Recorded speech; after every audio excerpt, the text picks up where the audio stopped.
Prisoner of the Curse. In a remote village, lost among dense and ancient forests, stood a dilapidated mansion. Its facade was outdated and dilapidated, a silent reminder of a bygone era. Legend said that the house was cursed, and its walls remembered more horrors than even the most fearless of the villagers could tell. But there was one person who was only fueled by these stories: Mark. Young, thirsty for challenges, he considered himself unyielding to fear. Perhaps he was drawn to the mansion by something unknown dark, something he himself could not explain. A call whispering on the edge of reality and sleep.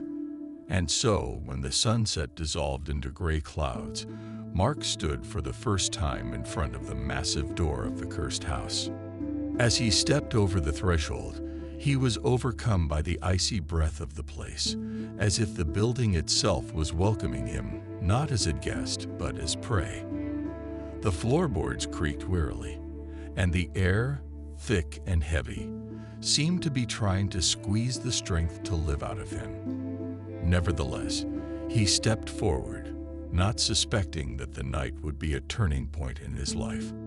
The darkness inside the mansion was overwhelming. Even the small light from the flashlight Mark had thoughtfully brought with him seemed insufficient to dispel the vast darkness. Every step echoed through the hallways, repeating itself in a broken, disjointed cacophony, as if the house were whispering its returned echoes. The dim rooms, covered in dust and cobwebs, spoke of a life that had long since become only a memory. The paintings on the walls, once luxurious, had turned into pale and terrible images, seeming to reflect the gaze itself, as if foreshadowing something bad. Mark felt a presence, not physical and tangible, but inescapable, like something was watching him, invisible but always there. He tried to convince himself that it was just his mind playing tricks, waiting for an adventure. However, the house soon revealed its first secret to him. Moving along the corridor, filled with the sounds of creaking and crunching, Mark reached a door that something made him open, although it seemed strangely cold from the inside. Opening the door, he froze. In front of him was a room whose walls were covered with shelves filled with dolls. These toys, enchanting and frightening at the same time, seemed to breathe darkness. Their faces were desperate, angry, sad. Some smiled with sad, distorted faces. Others looked as if they had been caught in a moment of horror. But most importantly, their eyes, glassy and lifeless, followed Mark's every move.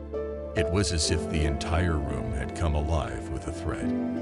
And then he heard a whisper, low, quiet, as if coming from the very walls of the room. His pulse quickened, and a thought began to throb in his temples.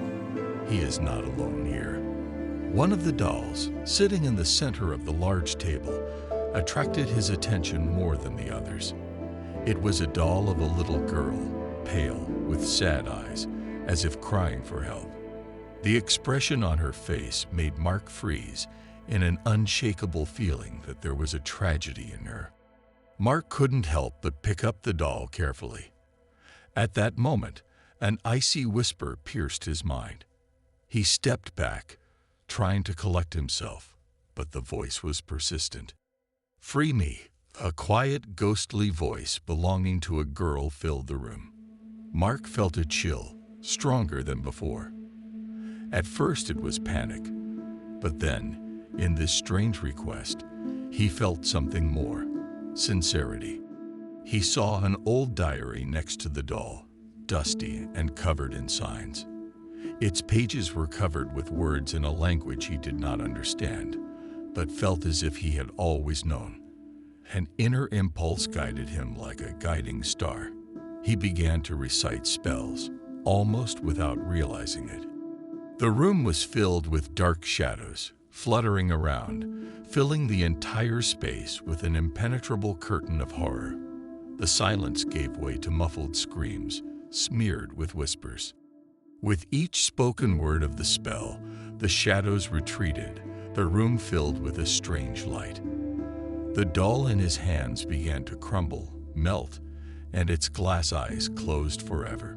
From it rose the pale figure of a girl, mysterious and silent.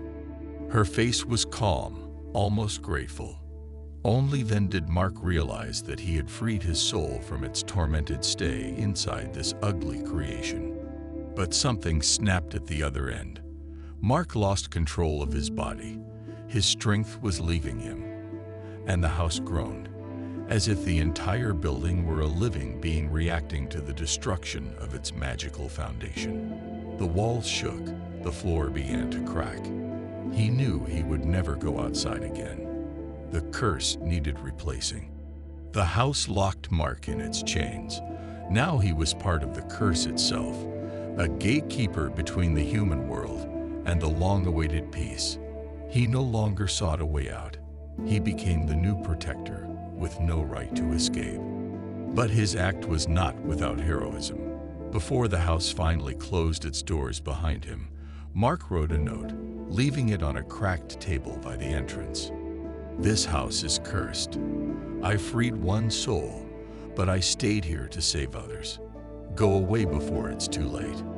His words were not a request, but a final warning to those who dared to cross the threshold of the house. And to this day, whispers are heard from the dense forest, standing as a reminder of those who did not listen.